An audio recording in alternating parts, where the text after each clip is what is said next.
कहानी का नाम है फैसला, लेखक भीष्म साहनी।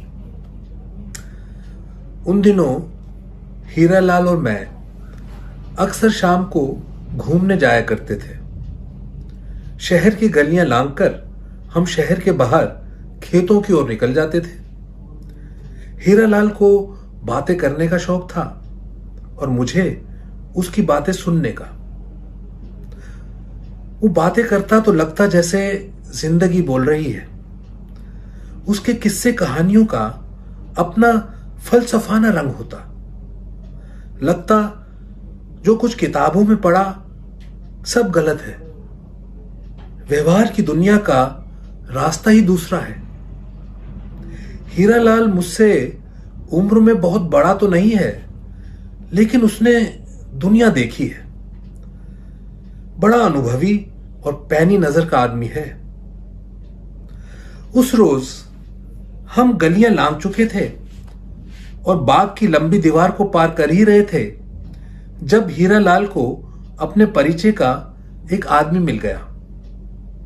हीरालाल उससे बगलगीर हुआ, बड़े तपाक से उससे बतियाने लगा, मानो बहुत दिनों के बाद मिल रहा हो। फिर मुझे संबोधन कर कर बोला, आओ तुम्हारा परिचय करा दूं। ये शुक्ला जी हैं। और गदगद आवाज में कहने लगा, इस शहर में चिराग लेकर भी ढूंढने जाओ तो इन जैसा नेक आदमी तुम्हें नहीं मिलेगा। शुक्ला जी के चेहरे पर विनम्रतावश हल्की सी लाली दौड़ गई। उन्होंने हाथ जोड़े और एक धीमी सी झेप भरी मुस्कान उनके होठों पर कांपने लगी। इतना नेक सिरत आदमी ढूंढे भी नहीं मिलेगा। जिस ईमानदारी से इन्होंने जिंदगी बिताई है, मैं तुम्हें क्या बताऊं। ये चाहते तो महल खड़ा कर लेते, लाखों रुपए इकट्ठा कर लेते। शुक्ला जी और ज्यादा झेपने लगे।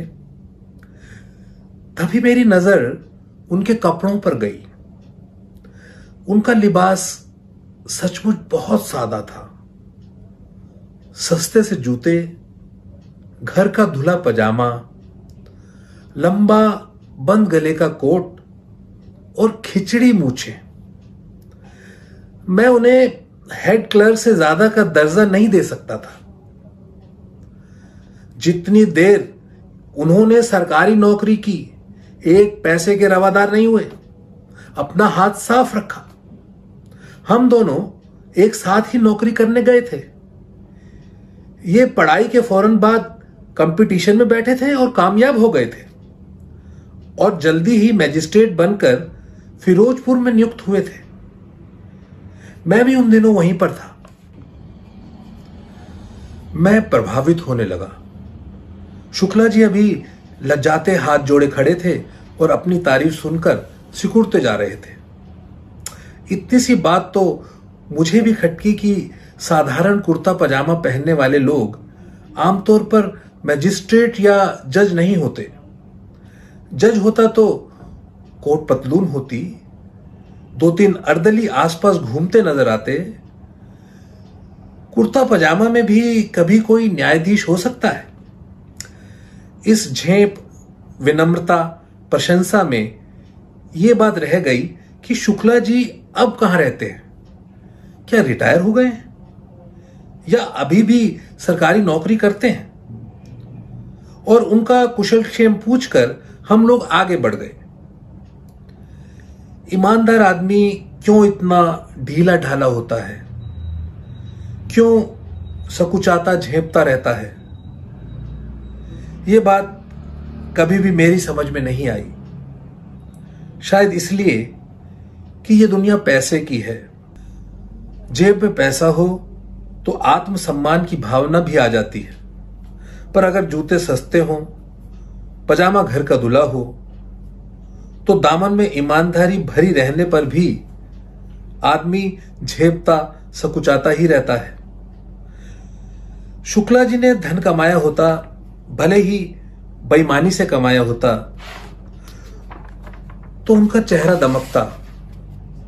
हाथ में अंगूठी दमकती, कपड़े धमधम करते, जूते चमचमाते, बात करने के ढंग से ही रौब झलकता। खैर, हम चल दिए। बाग की दीवार पीछे छूट गई। हमने पुल पार किया और शीघ्र ही प्रकृति के विशाल आंगन में पहुंच गए।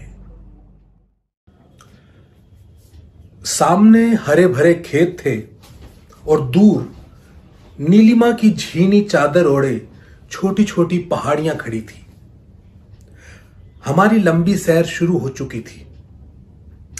इस माहौल में हीरालाल की बातों में अपने आप ही दार्शनिकता का पुट आ जाता। एक प्रकार की तटस्थता, कुछ कुछ वैराग्य सा, मानो प्रकृति की विराट पृष्ठभूमि के आगे मानव जीवन के व्यवहार को देख रहा हो। थोड़ी देर तक तो हम चुपचाप चलते रहे। फिर हीरालाल ने अपनी बाह मेरी बाह में डाल दी और धीमे से हंसने लगा। सरकारी नौकरी का असूल ईमानदारी नहीं है, दफ्तर की फाइल है। सरकारी अफसर को दफ्तर की फाइल के मुताबिक चलना चाहिए। हीरालाल मानो अपने आप से बात कर रहा था। वो कहता गया, इस बात की उसे फिक्र नहीं होनी चाहिए कि सच क्या है और झूठ क्या है, कौन क्या कहता है। बस ये देखना चाहिए कि फाइल क्या कहती है। ये तुम क्या कह रहे हो? मुझे हीरालाल का तर्क कुछ अटपटा सा लगा। हर सरकारी अफसर का फर्ज है कि वो सच की जांच करे। फाइल में तो अंट-शंट भी लिखा हो सकता है ना। ना, फाइल का सच ही उसके लिए एकमात्र सच है। उसी के अनुसार सरकारी अफसर को चलना चाहिए, ना 1 इंच इधर ना 1 इंच उधर। उसे यह जानने की कोशिश नहीं करनी चाहिए कि सच क्या है और झूठ क्या है। यह उसका काम नहीं है। बेगुनाह आदमी बेशक पिसते रहें। हीरालाल ने मेरे सवाल का कोई जवाब नहीं दिया। इसके विपरीत मुझे इन्हीं शुक्ला जी का किस्सा सुनाने लगा। शायद इन्हीं के बारे में सोचते हुए उसने ये टिप्पणी की थी। जब यह आदमी जज होकर फिरोजपुर में आया तो मैं वहीं पर रहता था। यह उसकी पहली नौकरी थी। यह आदमी सचमुच इतना नेक, इतना मेहनती, इतना ईमानदार था कि मैं तुम्हें क्या बताऊं। सारा वक्त इसे इस बात की चिंता लगी रहती कि इसके हाथ से किसी बेगुनाह को सजा न मिल जाए। फैसला सुनाने से पहले इससे भी पूछता, उससे भी पूछता कि असलियत क्या है, दोष किसका है, गुनाहगार कौन है। मुलजिम तो मीठी नींद सो रहा होता और जज की नींद हराम हो जाती। अगर मैं भूल नहीं करता तो अपनी मां को उसने वचन भी दिया था कि वो किसी बेगुनाह को सजा नहीं देगा। ऐसी ही कोई बात उसने मुझे भी सुनाई थी। छोटी उम्र में सभी लोग आदर्शवादी होते हैं। वो जमाना भी आदर्शवाद का था, मैंने जोड़ा। पर हीरालाल कहे जा रहा था। आधी आधी रात तक ये मिसले पड़ता और मेज से चिपटा रहता। उसे यही डर खाया जा रहा था कि उससे कहीं भूल ना हो जाए। एक एक केस को बड़े ध्यान से जांचा करता था। उन्हीं दिनों फिरोजपुर के नजदीक एक कस्बे में एक वारदात हो गई और केस जिला कचहरी में आया। मामूली सा केस था। कस्बे में रात के वक्त किसी राह जाते मुसाफिर को पीट दिया गया था और उसकी टांगें तोड़ दी गई थी। पुलिस ने कुछ आदमी हिरासत में ले लिए थे और मुकदमा इन्हीं शुक्ला जी की कचहरी में पेश हुआ था। आज भी वो सारी घटना मेरी आंखों के सामने आ गई।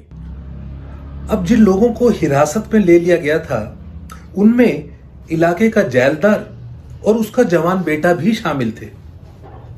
पुलिस की रिपोर्ट थी कि जेलदार ने अपने लठैत बेचकर उस राहगीर को पिटवाया है। जेलदार खुद भी पीटने वालों में शामिल था, साथ में उसका जवान बेटा और कुछ अन्य लठैत भी थे। मामला वहां रफा दफा हो जाता अगर उस राहगीर की टांग न टूट गई होती। मामूली मारपीट की तो पुलिस परवाह ही नहीं करती, लेकिन इस मामले को तो पुलिस नजरअंदाज नहीं कर सकती थी। खैर, गवाह पेश हुए। पुलिस ने भी मामले की तहकीकात की और पता यही चला कि जेलदार ने उस आदमी को पिटवाया है और पीटने वाले राहगीर को अधमरा समझकर छोड़ गए थे। 3 महीने तक केस चलता रहा। हीरालाल कहने लगा, केस में कोई उलझन, कोई पेचीदगी नहीं थी, पर हमारे शुक्ला जी को चैन कहां। जेलदार को तो तुम जानते हो, जेलदार का काम मालगुजारी करना होता है और गांव में उसकी बड़ी हैसियत होती है। यूं वो सरकारी कर्मचारी नहीं होता। खैर, तो जब फैसला सुनाने की तारीख नजदीक आ गई तो शुक्ला जी की नींद हराम। कहीं गलत आदमी को सजा ना मिल जाए, कहीं कोई बेगुनाह ना मारा जाए। उधर पुलिस तहकीकात करती रही, इधर शुक्ला जी ने अपनी प्राइवेट तहकीकात शुरू कर दी। इससे पूछ, उससे पूछ। जिस दिन फैसला सुनाया जाना था उससे 1 दिन पहले शाम को ये सज्जन उस कस्बे में जा पहुंचे और वहां के तहसीलदार से जा मिले। वो उनकी पुरानी जान पहचान का था। उन्होंने उससे भी पूछा कि भाई बताओ, अंदर की बात क्या है?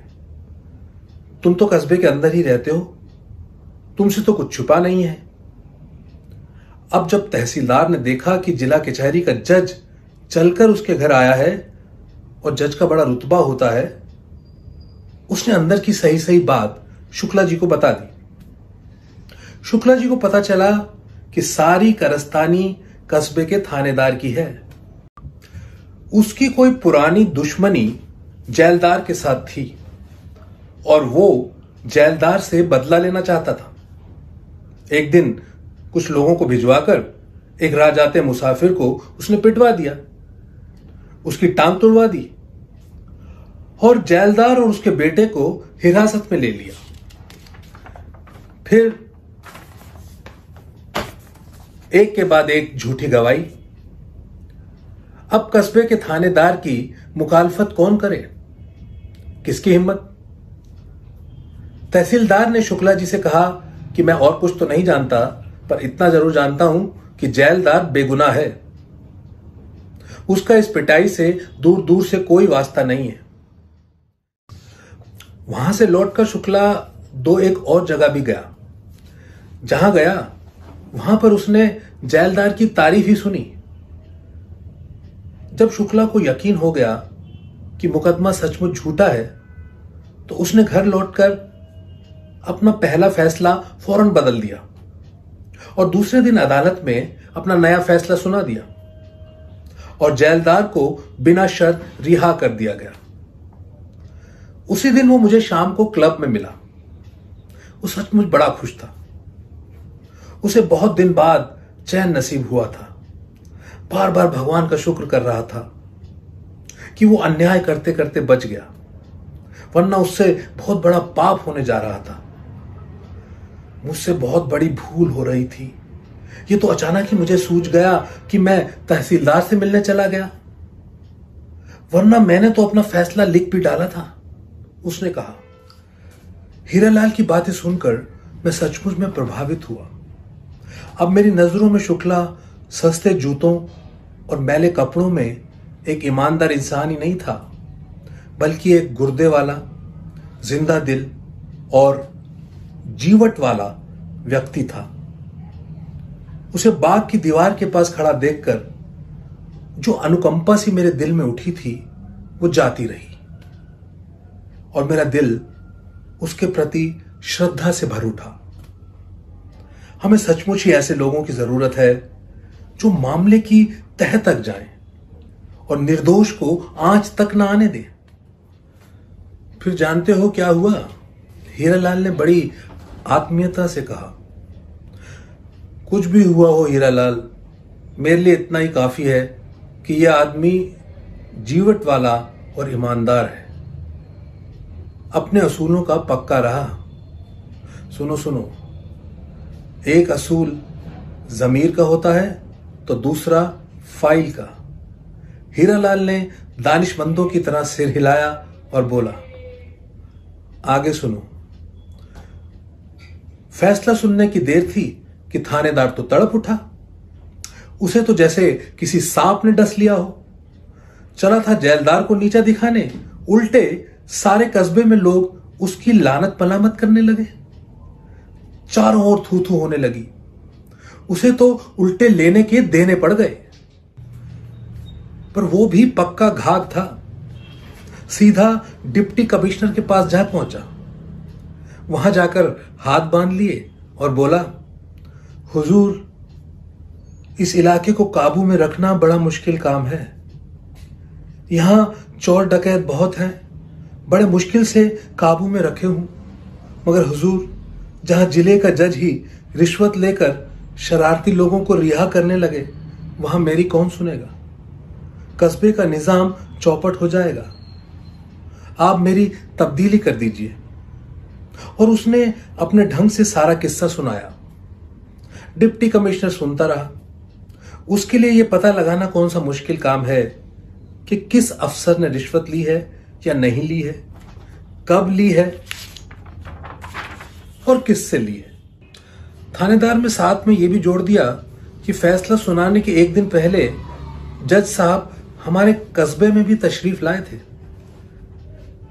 डिप्टी कमिश्नर ने बड़े सोच विचार कर कहा कि अच्छी बात है, हम मिस्ल देखेंगे। तुम मुकदमे की फाइल मेरे पास भिजवा दो। थानेदार की बाँछें खिल गई। वो चाहता ही यही था। उसने झट से फिर से हाथ बांध दिए। हुजूर, एक और अर्ज है। मिस्ल पढ़ने के बाद अगर आप मुनासिब समझें तो इस मुकदमे की हाई कोर्ट में अपील करने की इजाजत दी जाए। आखिर वही हुआ जिसकी उम्मीद थी। डिप्टी कमिश्नर ने मुकदमे की मिस्ल मंगवा ली। शुरू से आखिर तक वो मुकदमे के कागजात देखता गया। सभी गवाहियां देखी गई, एक एक कानूनी नुक्ता देखा गया और उसने पाया कि सचमुच फैसला बदला गया है। कागजों के मुताबिक तो जेलदार मुजरिम निकलता था। मिस्ल पढ़ने के बाद उसे थानेदार की यह मांग जायज लगी कि हाई कोर्ट में अपील दायर करने की इजाजत दी जाए। चुनाचे उसने इजाजत दे दी। फिर क्या, शक की गुंजाइश ही नहीं थी। डिप्टी कमिश्नर को भी शुक्ला की ईमानदारी पर संदेह होने लगा। कहते कहते हीरालाल चुप हो गया। धूप कब की ढल चुकी थी और चारों ओर शाम के अवसादपूर्ण साए उतरने लगे थे। हम देर तक चुपचाप चलते रहे। मुझे लगा मानो हीरालाल इस घटना के बारे में न सोचकर किसी दूसरी बात के बारे में सोचने लगा है। ऐसे चलती है व्यवहार की दुनिया, वो कहने लगा। मामला हाई कोर्ट में पेश हुआ और हाई कोर्ट ने जिला अदालत के फैसले को रद्द कर दिया। जेलदार को फिर से पकड़ लिया गया और उसे 3 साल की कड़ी कैद की सजा मिल गई। हाई कोर्ट ने अपने फैसले में शुक्ला पर लापरवाही का दोष लगाया और उसकी न्यायप्रियता पर भी संदेह प्रकट किया। इस एक मुकदमे से ही शुक्ला का दिल टूट गया। उसका मन ऐसा खट्टा हुआ कि उसने जिले से तब्दीली करवाने की दरख्वास्त दे दी। और सच मानो, उस एक फैसले के कारण वो जिले भर में बदनाम भी होने लगा। बस इसके बाद 5-6 साल वो उसी महकमे में घिसटता रहा। उसका प्रमोशन रुका रहा। इसलिए कहते हैं कि सरकारी अफसर को फाइल का दामन कभी नहीं छोड़ना चाहिए।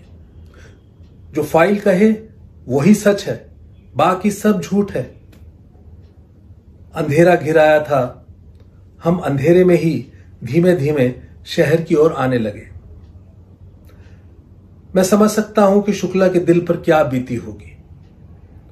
और वो कितना हतबुद्धि और परेशान रहा होगा। वो जो न्याय प्रियता का वचन अपनी मां को देकर आया था, फिर क्या हुआ? जजी छोड़ शुक्ला जी कहां चले गए? अध्यापक बन गया और क्या, एक कॉलेज में दर्शन शास्त्र पढ़ाने लगा। सिद्धांतों और आदर्शों की दुनिया में ही एक ईमानदार आदमी इत्मीनान से रह सकता है। ईमानदारी का दामन इसने अभी तक नहीं छोड़ा है। इसने बहुत सी किताबें भी लिखी हैं, बढ़िया से बढ़िया किताबें लिखता है, पर व्यवहार की दुनिया से दूर, बहुत दूर।